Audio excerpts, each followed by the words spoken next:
Hello dear students, तो कैसे हैं आप लोग। चलिए आप सभी का एक बार फिर से स्वागत करता हूं हमारे यूट्यूब चैनल लक्ष्य एकेडमी पर। डियर स्टूडेंट्स, कार्बोक्सिलिक एसिड को हम लोग स्टडी कर रहे हैं और पिछले क्लास में कार्बोक्सिलिक एसिड की अम्लीयता मैंने आपको बताया था और एक छोटा सा टॉपिक जो रह गया था इस चैप्टर का, मतलब उससे पहले मुझे पढ़ाना था लेकिन ये छोटा सा टॉपिक रह गया था, वो आज के क्लास में मैं आपसे डिस्कस कर रहा हूँ। आज हमें पढ़ना है कार्बोक्सिलिक अम्ल के भौतिक गुण यानी कि फिजिकल प्रॉपर्टीज़। ठीक है, तो भौतिक गुण इसको देखते हैं। इसमें 3-4 पॉइंट्स हैं, बॉइलिंग पॉइंट, सॉल्युबिलिटी, इसके फिजिकल स्टेट, इन सब चीज़ों को हम देखेंगे और आपको आई होप अच्छे से समझ में आएगा। तो वीडियो को लाइक ज़रूर कीजिएगा और हाँ, नए आए होंगे हमारे चैनल पर तो सब्सक्राइब जरूर कीजिएगा, क्योंकि लगातार हम लोग आपके लिए 9th से लेकर 12th तक के सभी वीडियो लेक्चर साइंस और मैथ के लेकर आ रहे हैं और फ्यूचर में हमेशा आप लोगों के लिए हम लोग तैयार रहेंगे, डेडिकेटेड रहेंगे। बस आप लोगों की एक हेल्प चाहिए, आप लोग हमारे चैनल को सब्सक्राइब कीजिए और सपोर्ट कीजिए। तो चलिए, तो कार्बोक्सिलिक अम्ल के भौतिक गुण के बारे में हम देखते हैं। तो सबसे पहले हमें क्या देखना है, इसके फिजिकल स्टेट के बारे में देखना है। ठीक है, इसकी भौतिक अवस्था। ठीक है, अब भौतिक अवस्था में क्या चीज़ देखना होता है हमें, तो भौतिक अवस्था फिजिकल स्टेट में हमें देखना होता है कि जो ये कार्बोक्सिलिक एसिड है वो सॉलिड होते हैं, लिक्विड होते हैं या गैस होते हैं, यानी कि ठोस होते हैं, द्रव्य होते हैं या गैस होते हैं। तो इन्हीं चीज़ों को हम देखेंगे। तो देखिए, इनकी जो भौतिक अवस्था है वो जब स्टडी की गई तो क्या पता चला कि जो एलिफेटिक कार्बोक्सिलिक अम्ल होते हैं, ठीक है, जो एलिफेटिक कहने का मतलब क्या चीज़ है हमारा, एलिफेटिक कहने का मतलब है जो ओपन चेन वाले होते हैं। एलिफेटिक कार्बोक्सिलिक अम्ल जो होते हैं वो कैसे होते हैं, वो आपका हो जाएगा रंगहीन द्रव्य। ठीक है, रंगहीन द्रव्य होते हैं ये रंगहीन द्रव्य होते हैं, रंगहीन द्रव्य होते हैं, यानी कि ये कलरलेस होते हैं, इसमें कोई रंग नहीं होता है और ये लिक्विड होते हैं यानी कि द्रव्य होते हैं। लेकिन कहाँ तक, तो 10 कार्बन तक। ठीक है, अगर कार्बोक्सिलिक एसिड का हमारे पास 10 कार्बन तक क्या हो, चेन हो। एलिफेटिक कहने का मतलब क्या होता है कि वो ओपन चेन, कहने का मतलब इस तरह का, ऐसे करते करते 10 कार्बन तक के जो मेंबर हैं, जो सदस्य हैं कार्बोक्सिलिक अम्ल के, वो रंगहीन होते हैं और वो द्रव्य होते हैं। ये आपको याद रखना है। ठीक है, अगर उच्च सदस्य की हम बात करें, C10 से ऊपर की हम बात करें, अगर हम C11 या इससे और ऊपर की बात करें C12, कहने का मतलब अगर 11 कार्बन या 12 कार्बन या 13 कार्बन हो कार्बोक्सिलिक एसिड के चेन में, तो वो जो होता है आपका, वो कैसा होता है, वो ठोस हो जाता है। क्या हो जाता है, ये ठोस हो जाता है। ठोस में भी कैसा, तो मोमबत्ती की तरह, है ना। मोम को आप देखते होंगे कि किस तरह का वो ठोस होता है, पूरा ठोस भी नहीं होता है, तो उसी तरह का हम इसको बोल सकते हैं मोम की तरह। ठीक है, मोम की तरह ये क्या होते हैं, ठोस होते हैं।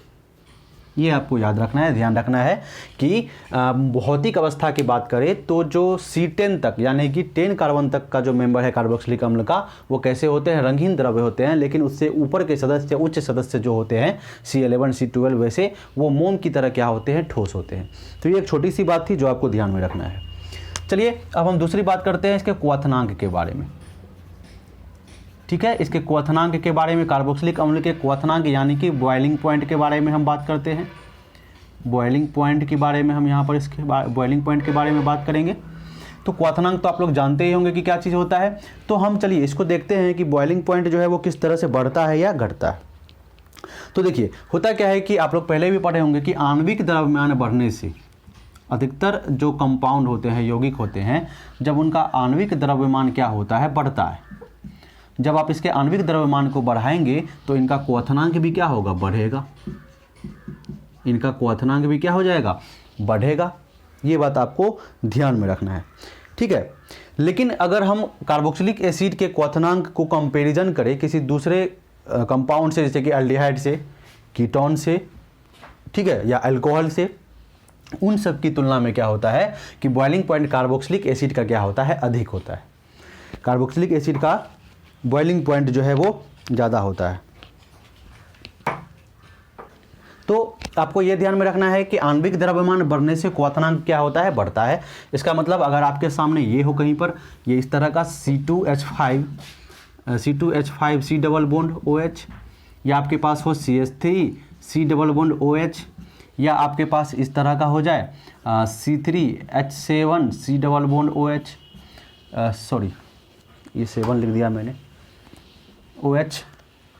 तो आपको जब बोला जाए कि इन तीनों में किसका क्वथनांक ज़्यादा होगा, इन तीनों ही कार्बोक्सिलिक अम्ल में, तो आप बोलेंगे कि सबसे ज़्यादा किसका होगा, तो सबसे ज़्यादा जो है इसका होगा, ठीक है। उससे कम किसका होगा, इसका होगा, और इसका क्या हो जाएगा, सबसे कम हो जाएगा। क्योंकि देखिए इसमें कितने कार्बन है, 4 कार्बन है, इसमें देखिए 2 ही कार्बन है, इसमें देखिए 2 और 1 3 कार्बन है। तो क्या हो रहा है, आणविक द्रव्यमान बढ़ रहा है कार्बन के बढ़ने से, जिस कारण क्वथनांक भी क्या हो रहा है, बढ़ रहा है।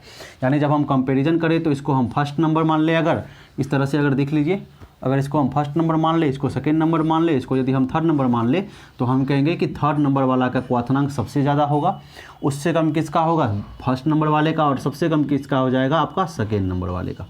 तो ये आपको ध्यान में रखना है कि आणविक द्रव्यमान बढ़ने से क्वथनांक बढ़ता है। अब देखिए मैंने अभी आपको बोला कि कार्बोक्सिलिक अम्ल का क्या होता है, जो ये क्वथनांक होता है वो एल्डिहाइड, कीटोन, एल्कोहल सभी से अधिक होता है, ठीक है। कंपैरिजन यदि दूसरे किसी कंपाउंड से किया जाए तो उन सब में इनका जो है आणविक ये क्वथनांक सबसे अधिक होता है। ऐसा क्यों होता है, तो उसका कारण है कि कार्बोक्सिलिक अम्ल में, ठीक है, कार्बोक्सिलिक अम्ल के 2 अणुओं के बीच क्या होता है, इंटरमोलेकुलर हाइड्रोजन बॉन्डिंग होता है, ठीक है। इंटरमोलेकुलर हाइड्रोजन बॉन्डिंग होता है। अभी ये क्या होता है, अभी मैं आपको तुरंत बता देता हूँ, अंतर आणविक हाइड्रोजन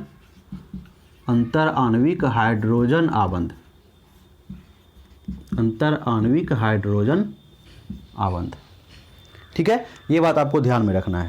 तो इंटरमोलिकुलर हाइड्रोजन बॉन्डिंग यानी कि अंतर आणविक हाइड्रोजन आबंध क्या होता है, ये किसी 2 मॉलिक्यूल के बीच में होता है।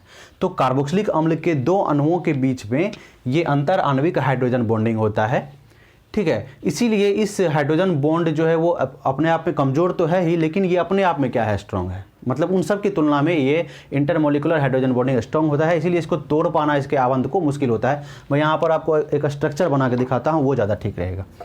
देखिए ये R, carbon double bond oxygen, इधर ऑक्सीजन और इधर क्या होता है आपका हाइड्रोजन होता है।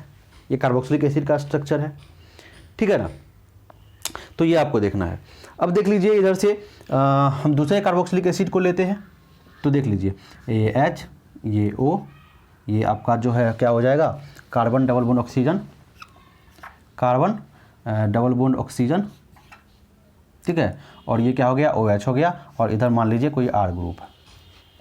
तो यहाँ से आप जब देखेंगे तो हाइड्रोजन बॉन्डिंग आपको देखने को मिलेगा। कैसे मिलेगा, तो देखिए इस ऑक्सीजन और इस हाइड्रोजन के बीच में एक आबंध बनता हुआ दिखेगा, और इस ऑक्सीजन और इस हाइड्रोजन के बीच में एक आबंध बनता हुआ दिखेगा। तो इस तरह से आपको जो है हाइड्रोजन बॉन्डिंग पता चलेगा। इस तरह से ये क्या होगा, हाइड्रोजन बॉन्डिंग। तो ये क्या हो रहा है, 2 मॉलिक्यूल कार्बोक्सिलिक एसिड के 2 अणु के बीच में ये हाइड्रोजन बॉन्डिंग बन रहा है, ये हाइड्रोजन बॉन्डिंग का निर्माण हो रहा है, ठीक है। ऑक्सीजन और हाइड्रोजन के बीच में क्या होगा, यहाँ पर हाइड्रोजन बॉन्डिंग होगा, वो भी कैसा, इंटरमोलिकुलर। इसीलिए इस बॉन्ड को तोड़ना थोड़ा सा क्या होता है, मुश्किल होता है एल्कोहल की तुलना में, और किसकी तुलना में, ये हाँ जो भी है इसके जिसकी तुलना हम कर रहे हैं। तो इसीलिए इसका जो बॉइलिंग पॉइंट है वो क्या होता है, अधिक होता है ना। इसको ज़्यादा हमको हीट करना पड़ेगा तब जाकर ये टूटेगा, तो इसका बॉइलिंग पॉइंट क्या हो जाएगा, ज़्यादा हो जाएगा।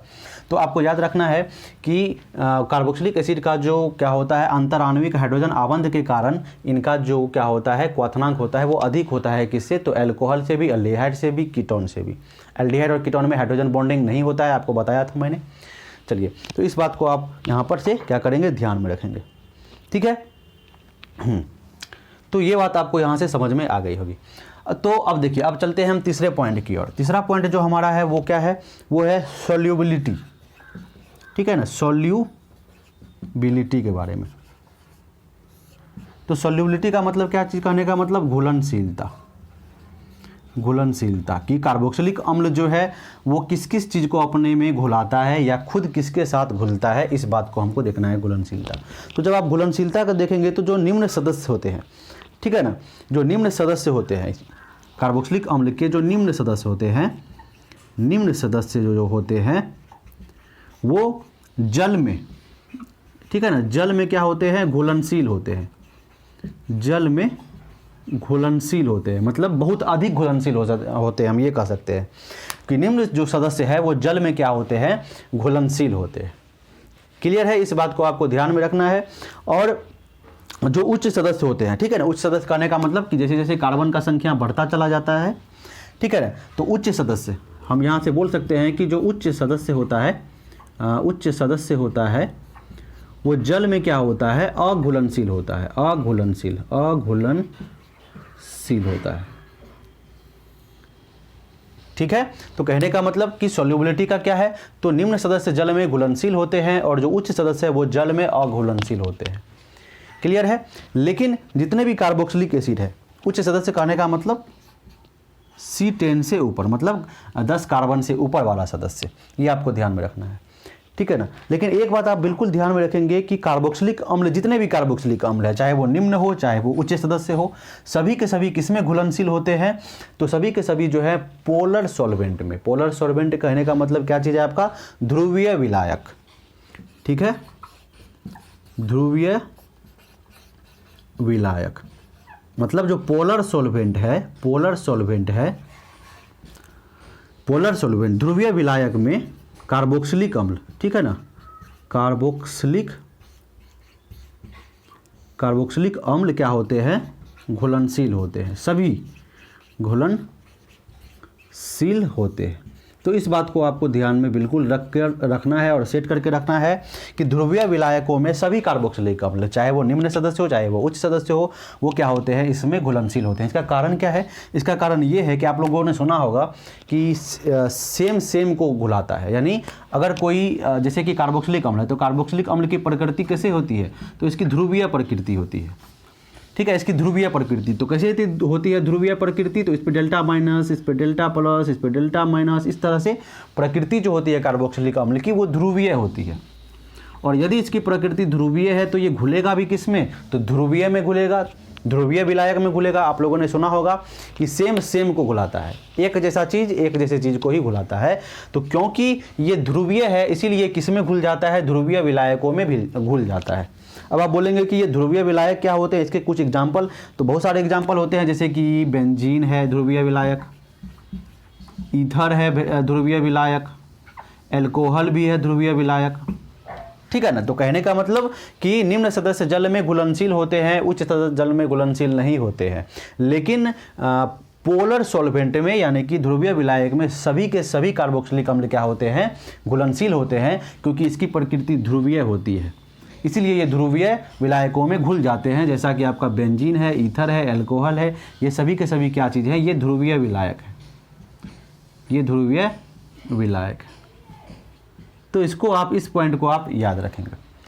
ठीक है। तो इसमें मैंने आपको क्या क्या बताया भौतिक अवस्था में, तो आपको पहले तो ये याद रखना है कि ये रंगहीन द्रव्य होते हैं। C10 तक 10 कार्बन तक के कार्बोक्सिलिक अम्ल जो है एलिफेटिक, वो कैसे होते हैं, रंगीन द्रव्य होते हैं। उससे ऊपर वाला जो है वो कैसा होता है, ठोस की तरह, ये मोम की तरह क्या होता है, ठोस होता है। क्वथनांक की बात करें तो बॉइलिंग पॉइंट बढ़ने से क्या होता है कि क्वथनांक बढ़ता है। तो इसमें अगर कंपैरिजन करके देखें तो जिसमें कार्बन की संख्या ज़्यादा होगा उसका क्वथनांक ज़्यादा होगा। लेकिन एल्डिहाइड, कीटोन, अल्कोहल, इन सब से अगर तुलना किया जाए कार्बोक्सिलिक अम्ल का, तो कार्बोक्सिलिक अम्ल का आणविक द्रव्यमान ये क्वथनांक ज़्यादा होता है। उसका कारण क्या है, इंटरमोलिकुलर हाइड्रोजन बॉन्डिंग की। कार्बोक्सिलिक अम्ल में क्या होता है, इंटरमोलिकुलर हाइड्रोजन बॉन्डिंग होता है, जो कि एक इसको तोड़ना क्या हो जाता है, उसके इसमें मुश्किल हो जाता है, इसलिए ज़्यादा इसमें क्या करता है, एनर्जी देना पड़ता है, ज़्यादा इसको हीट करना पड़ता है। तो इसका मतलब इसका बॉइलिंग पॉइंट का वैल्यू क्या होता है, बढ़ जाता है।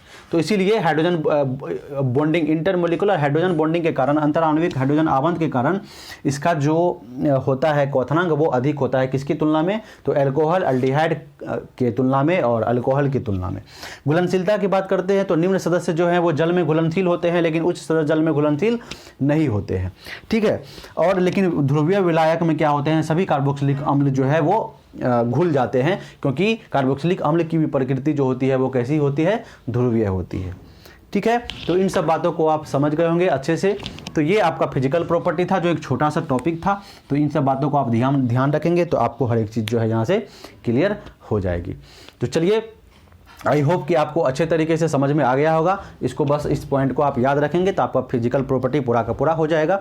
ठीक है। केमिकल प्रॉपर्टी हम शुरू कर चुके हैं पिछले क्लास में ही, जिसमें हमने आपको जो बताया था वो बताया था कार्बोक्सिलिक अम्ल की अम्लीय प्रकृति। तो आप सभी वीडियो को जरूर देखिएगा, हमें फॉलो जरूर कीजिएगा। हर एक वीडियोज़ आपको प्ले लिस्ट में मिल जाएंगे, लाइन बाय लाइन हर एक चैप्टर का, एक एक टॉपिक का वीडियो बनाया जा रहा है, अपलोड किया जा रहा है। कहीं पर आपको कोई परेशानी नहीं होगी। तो लाइक ज़रूर कीजिए, हमारे चैनल को सब्सक्राइब कर दीजिए, वीडियो को लाइक ज़रूर कीजिए। और हाँ, हमसे जुड़े रहने के लिए हमारे जो भी ग्रुप हैं, जो टेलीग्राम ग्रुप हैं, व्हाट्सएप ग्रुप हैं, सभी में आप जुड़िए। उसमें आपको नोट्स, PDF और हर एक इंपॉर्टेंट स्टडी मटेरियल आपको प्रोवाइड कराई जाती है और ये सब बिल्कुल फ्री है, इसीलिए आपको चिंता करने की कोई बात नहीं है। बिल्कुल फ्री में हम लोग आप लोगों के लिए बिल्कुल बहुत सारे कंटेंट लेकर आ रहे हैं। तो जुड़े रहिए, बने रहिए और हाँ, चैनल को सब्सक्राइब